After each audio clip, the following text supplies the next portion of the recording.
And welcome to VLOG7 of Lake Effect Investments. Let me start with the usual disclaimers. This is not investment advice.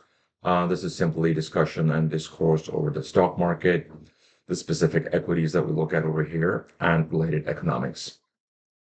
So, been away for a couple of weeks. Let's get started. Quite a bit to cover, and I am going to try and keep it time bound, and then crunch it as much as possible. So, hey, another week.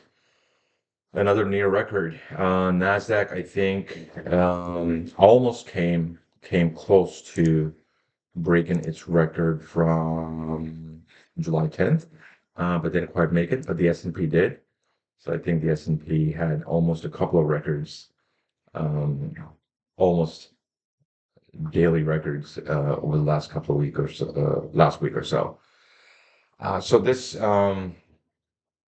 It's kind of good news, but it also makes people nervous because the larger economics around it over the last year or so, we are in a high interest rate regime. It means that the Fed has raised interest rates to make capital and access to capital more expensive and borrowing more expensive for the consumer to pull back demand in order to be able to tame inflation.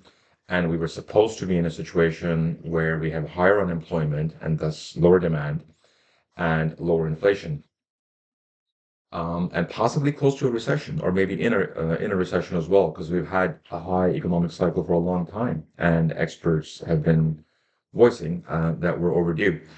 But that doesn't make it so. Powered by AI and chips and semiconductors, as well as continued strength overall in the economy, with GDP still growing and unemployment still at very, very good levels, is making things more complex and I guess kind of uncertain at the same time as well, because people just don't know which way this is going to break, right? The doomsday prophets, the recession soothsayers have been out there for a long, long time. I've been hearing this stuff for about a good 18 months, that we're going to fall into a recession any second, any second. And even big figures and experts like Jamie Dimon, CEO of JP Morgan Chase, probably the most premier financial organization in the US, has been saying that for a long, long time. And I think he's been wrong about it every time. At some point, it might end up being right. But, anyways, um, yeah, and that narrative got a little bit more complicated again, because unemployment in September actually ticked lower. So just by 0.1%, I think it came down to 4.1% or so. But that actually threw the markets into a flux. And since the economy is still hot, it's still growing, and if unemployment is actually coming down, it's just a one-off ticker. So it's not anything to be really concerned about. But then what you're going to have is basically the bond markets and the interest rate indicators rallied up, right? So if unemployment's coming down and it's not entirely clear if inflation is going to be it's going to stabilize at these levels, so it may reignite if there's higher demand in the market. If unemployment actually comes down, will the Fed pause interest rates? They're softening of interest rates at this point. Are we going to see another reduction in November or not? And there have been narratives. There have been a couple of Fed governors, people who sit on the FOMC, the board, who have voiced that we could see a pause. We may not lower interest rates in November. But overall, I think the consensus is still around maybe a 25 basis points decrease. As unemployment is lower, but inflation is still very much under control. So bonds rallied, or interest rates did rally higher. That's obviously going to happen because the direction of interest rates is not clear at this time. So that's kind of been the story over the last 3 months or so. So coming back to the markets, another interesting event that happened this last week was that this particular company, which I'd never heard of, and it just popped out of nowhere, ASML Holdings which is a large semiconductor manufacturer, chips and semiconductors, but not AI and not specific. I think it's more of a general industry producer, had a huge reduction in demand. And the market saw that as an indication of weakening demand in the chip sector, because NVIDIA and Broadcom, and Semtech and all these guys have been flying so high for so long. People are looking for signals for when the high growth rate is going to cease, soften, and stabilize. So some market jitters over there, some anxiety, and it was also reflected in the main stocks. So by main stocks, I mean guys like NVIDIA. So if you look at Broadcom, let's just take a quick look at Broadcom. You'll see that dip right there, but then pretty much a recovery. And I think NVIDIA is pretty much the same, right? So I think you'll see the same signature over here as well. Yeah. So that whole thing come and gone. So basically, eventually the narrative kind of consolidated and came out as, this is more of a broad thing. It's not something that can be narrowed down to just the AI sector or anything indicative of what's happening in the high growth semiconductor and chips in sphere. And both these stocks were able to recover out of it, although I think ASML is still softer. But I think the takeaway over here is that there are jitters in the market. There's anxieties and there's fears around the very high growth experience that we've been having with chips and AI related semiconductor industries for the last 9 months to 12 months or so. And there's probably going to be some kind of a tipping point, some kind of an end point around that.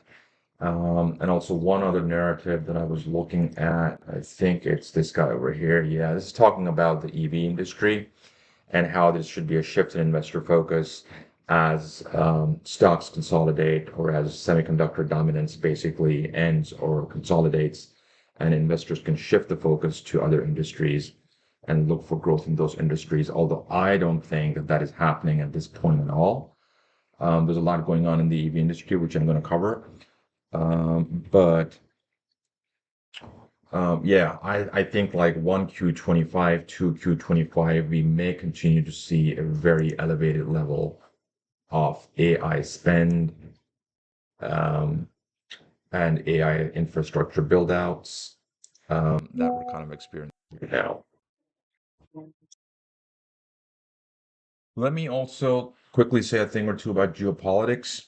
It's it's part of life. It's part of markets and investments. So a couple of things that are blipping big on the radar now is going to be the election. So there's the Donald Trump, Elon Musk courtship, and what that means. Right now, I honestly don't know. I've read a couple of maybe not so convincing arguments about how the markets are pricing it in, and which election victory is going to have what kind of implications on the market. Maybe not as big right now, but it's probably going to get bigger with time. My feeling is that a Musk, I'm calling it a Trump Musk victory now, from a market's perspective, I guess, that may lead to a rally in some bullish sentiment for, I think, EVs and some other industries, maybe even continued bullish sentiment for chips and semiconductor stocks as well. But let's see what happens over there. I think that's one big one, and I think to make note of another big one is going to be the war in the Middle East. Jamie Dimon keeps harping on about this. This war is only expected to get bigger, wider. It seems so far. That's the direction it's taking. So one should consider this as high risk, and in some way it may have an impact. We just don't know. But given, actually, with oil prices, there has been some yo-yo around that, but for the most part, it's stabilized. So the market was at one point like, yeah, this is going to be an issue. and then yeah, maybe not. And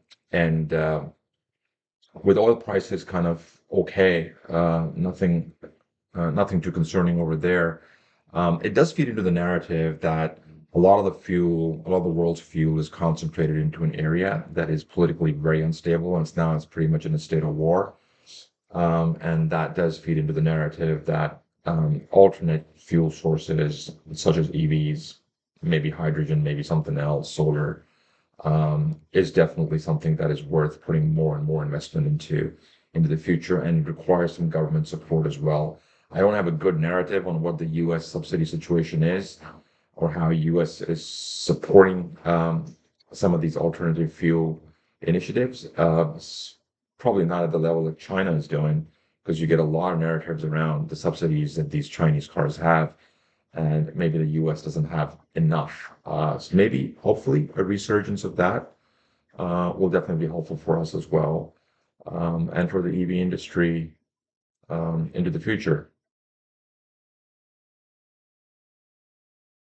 A couple of more things on the overall economics markets front. So there's continued voicing of sour sentiments around the American economy, and unraveling this, it basically seems to be people being upset about what's happened with overall cost of living and inflation over the last couple of years. And yes, that does stink, but it is what it is at this point. At the same time, given the current economic strength, continued strength in the economy, despite high interest rates, consumers are generally confident about the next few months, and perhaps even longer than that. And that is also well reflected in retail sales and grocery sales around the economy as well, which were higher, slightly higher, 0.1%, but still higher than September 2023 from same period about a year ago. And then in August 2024 as well. So September was higher. So good indications there as well. And that is kind of what prompted probably Goldman Sachs to lower its US recession risk odds to 15%. So the more consistency we get with economic data and results that are coming out, the less chances of possibly a recession, unless there's an inflection point, there's an event, something happens. If AI demand, chips, semiconductors, super hot right now. If that cools down very fast, that would definitely tip the markets, but do not see that happening. Do not see that happening through 4Q, 1Q, possibly, I think, in the 2Q area. At some point, this super high spending phase on building out AI infrastructures is definitely is going to tame out, and hopefully the market will look to other areas to spur growth, hopefully EVs. All right. Okay. So let's pull up our stock portfolio over here. As you can see, I've kind of bordered out these stocks because that's biomed. And even within biomed, there's a couple of different sectors over here. So Butterfly Networks, which is our best performing stock over here. I've covered that before. They produce handheld, well, they're looking to pioneer handheld ultrasound devices and doing pretty well. So I think I have a whole vlog on that. You can go check that out. Um, and BNGO does optic genome mapping, a new system, um, supposedly more efficient and more cost effective for genome mapping and diagnosis related to genetics. But it's a new system, and it requires installation and replacement, and that requires capital expenditures by companies. So they are facing headwinds, and definitely a stress sector right now, but one that'll hopefully do better with a lower interest rate regime in the future. So these two are kind of a different sector, and these are two are drug to market kind of companies. So they're a little bit different, but I'll get more into these as the 3Q earnings come out, and then we can kind of do a deep dive into each one of these. Blink's picked back up. That's good. It was minus 14, 15% right last time, and it seems to be holding up. So I'm happy about that. And Butterfly went up to about 100%, so it doubled retracted a little bit, but it's found strength there. It's found some, appears to have found fundamental um, support over there at these levels, so that's good. Um, so got some minuses over here as well, and Navitas, which is a chip semiconductor guy that I have over here. So I'll take it 10% of this time. So why isn't this guy doing very, very well compared to the big players in that field? Because it's an early life startup company, so it has its stress factors related to that in a supposedly more tighter economic regime with higher interest rates. But it's all over the place. Nothing is super clear right now. Um, so for this session, I think let's look at the EV industry because there's some early prelim reports coming out with 3Q24, which is going to be fun to look at. And then we can just kind of go through each one of these as they come out. And I think I don't think Blink has reacted to those as yet. So some of the early um, reports coming out of the EV industry are not great. So let's take a look at this one over here. First of all, overall prelim EV reports by, let's say, Rivian, which is an anchor stock in the EV industry. Not great. They've lowered their guidance for full year production, and they had a production snag, sort of a supplier snag, which was an internal error, some kind of a communication error over the capacity of some production materials that they have calculated for their production cycles, and that error apparently cost them about 10,000 vehicles this year. So they're going to be producing something like between 47 and 49,000 versus 57,000. And they've got some lower demand to deal with as well. Polestar, another stock that I've talked about in the EV space, and this is the BEV, the battery electric vehicles, fully electric, also has lower guidance and lower production for Q3 2024. So that's been the recent trend in the industry. So this is not news, but there is overall, supposedly for the first time in the last couple of years, a retraction in the overall growth rate of EVs. Sorry, the market share.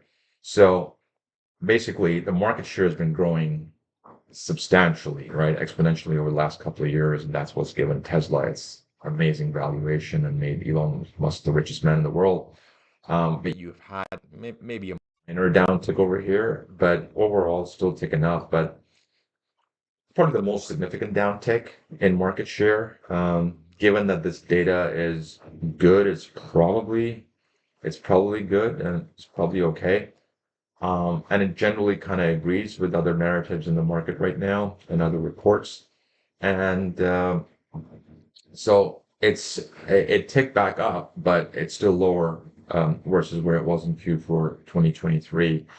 So that's not the best news for the market, but given that it's had an exponential growth rate over the last couple of years, a flattening out of the curve is very, very normal. So not the end of the world. A lot of media narratives are calling this, basically sort of some kind of a mass market rejection of the battery electric vehicle, and that there is sort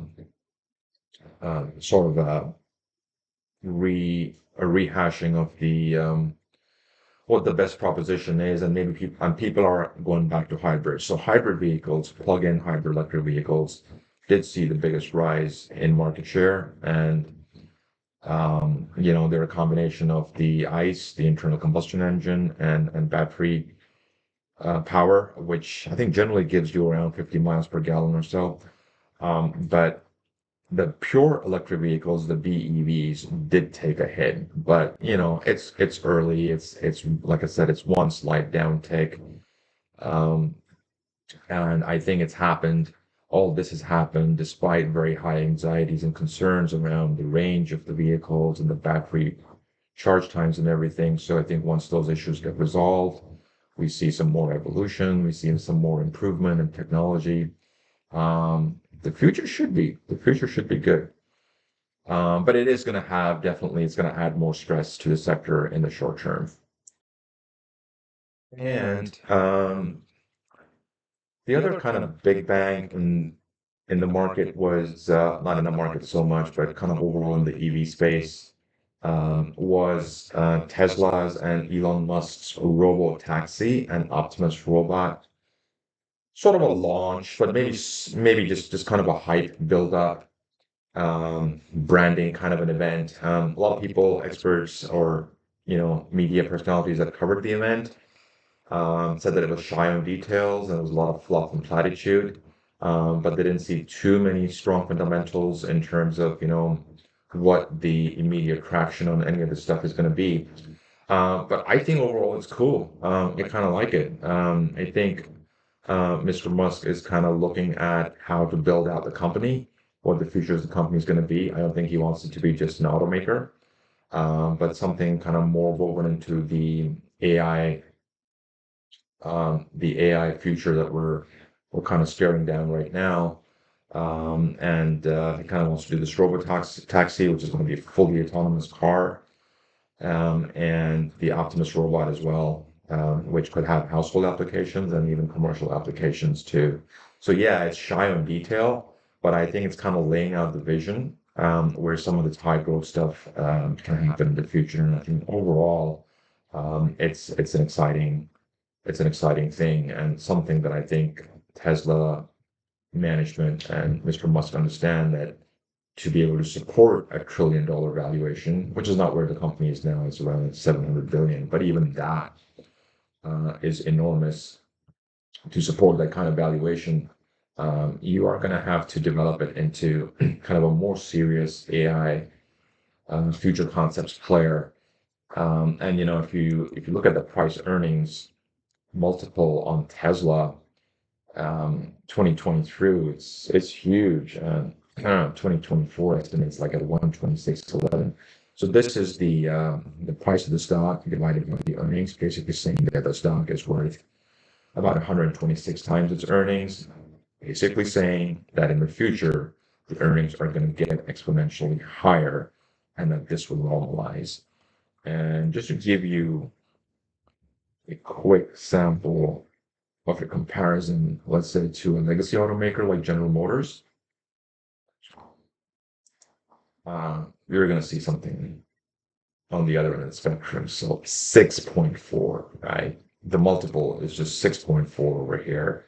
And I think the market is saying, this is just a car maker. It's pretty much going to make cars and maybe better in future, but not a whole over here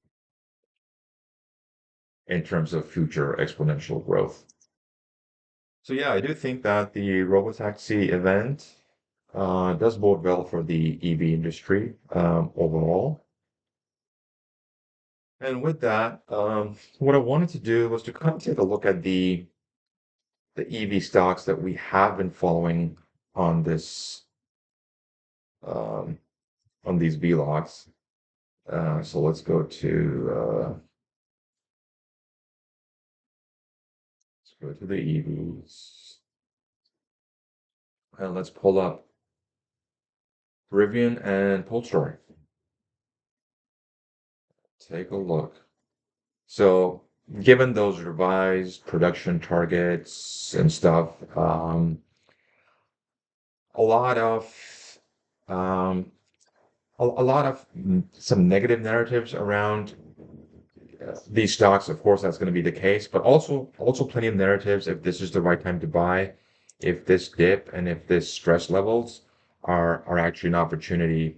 And Rivian has not been this lower for quite some time, so it does bring up that argument, that question, right? Like what's going to be the turnaround point. So that's Rivian. Let's take a quick look at Polestar as well. Polestar has a little bit of a specific history. missed on some filings, and then its price crashed. That's SEC filing, so it's pretty serious stuff. And then when it kind of came out of that, it was able to recover. But again, it's stressed back down again with these 3Q24 reports. And then again, it's the right fight. Um, and it does make the stock price more attractive as well. And that also vis-a-vis kind of the what I've talked about previously in the on vlogs as well is that these are pure EV makers and they're new startups. But the EV industry is pretty heavily pursued by legacy automakers as well. So if you look at the top selling models, Rivian doesn't really show up down here. They just don't have that kind of production capacity right now. And their models, which are slated to be below 50,000, so they can start looking at the mass market space, they're not going to launch until 2026. But market generally and analysts tend to like this company. They like its business model, which they say is kind of following the Tesla lead, which is spend a lot of money and build a good product and then bring it to market. Um, so that's there, and its new models are not launching until 2026. So you've got to be patient with this if you're going to do anything over here. I'm kind of thinking about it as well, but um, you've got Rivian and you've got Polestar, which is kind of in a way similar because it does produce a good amount of vehicles, right? Has opportunity for growth. So if you take a look at this little data spread over here, this shows basically how many cars they're selling and some financials around it. So Rivian's selling about 13,000 cars a quarter, let's say. Polestar kind of tends to bounce between 7 to 8,000 and then 13,000 as well. So it does pretty well. The attractive thing about Polestar is so big difference in revenue, and I think that comes from price point. A lot of the cars that Rivian is selling is around the 60 to 70,000 price range, and these guys are possibly around half that much. Um, so it does give them lower revenue, but on a gross profit basis, they're doing pretty well. So they're like almost there, um, which is that they have covered the cost of production, right? And Rivian is still really behind in the cost of production, which is a little bit of a mystery, honestly. I would like to see a more elaborate breakdown and see that, if they're selling 50,000 cars and they're pricing them above 50,000, because they don't have the sale volumes, where exactly are they losing out this big? So, I mean, that's a question mark, that's a concern. And that's is what kind of keeps me a little bit shy of Rivian stock as well. Whereas Polestar doesn't have the exact same media profile as Rivian does, um, but it does have much better financials and probably the more attractive market price as well, which is like a dollar 28 right now, right? Um, And of course, after gross profit, you've still got selling and admin expense, and Rivian is still spending a whopping 300 to 400 million a quarter on research and development, whereas these guys are hardly classifying anything under research and development. So there's a bit of um, a difference over there, like a big difference. So you would expect this space to be pretty heavily vested in research and development, but maybe not as much as what Rivian is doing. And we'd like to find out more about exactly where do they spend hundreds of millions in research and development and why these guys are so shy of it. So, a lot of developing dynamics over here and stuff. Over here, I do have a valuation, a total valuation, which is the value of the company divided by the revenue multiple. So normally we look at price earnings ratio, which I just showed with Tesla and General Motors. And that's like the total price of the company divided by its earnings. So what the multiple is over there and what the kind of the industry average is and where we think that this stock might end up being and what that says about the stock and the company and the industry, et cetera, et cetera, et cetera. Um, but since we don't have earnings with these guys yet, so we've got to look at something else. And a lot of times analysts will look at the value divided by the revenue, right? Just to see how much value the company is worth by the one thing that's got going for it right now, which is sales and revenue and products going into market. So the multiple with Rivian is 9 still. It's a bit of a market favorite, and it's much lower with Polestar. So that is attractive. The price is attractive. But as far as overall media profile goes and products go, I would say Rivian kind of best Polestar in that space. It doesn't exactly have the same name recognition, Polestar. But I don't know. It's a tough one. I think Polestar is more viable at these levels, and Rivian could probably still see some more downside, and so could Polestar. But honestly, um, once the EV market turns and resumes some kind of growth and it filters out down to these guys, the market could respond pretty favorably and could get pretty bullish on these guys. I would not be surprised if they're like 2x by the end of 2Q25 and maybe just pick up a little bit of both.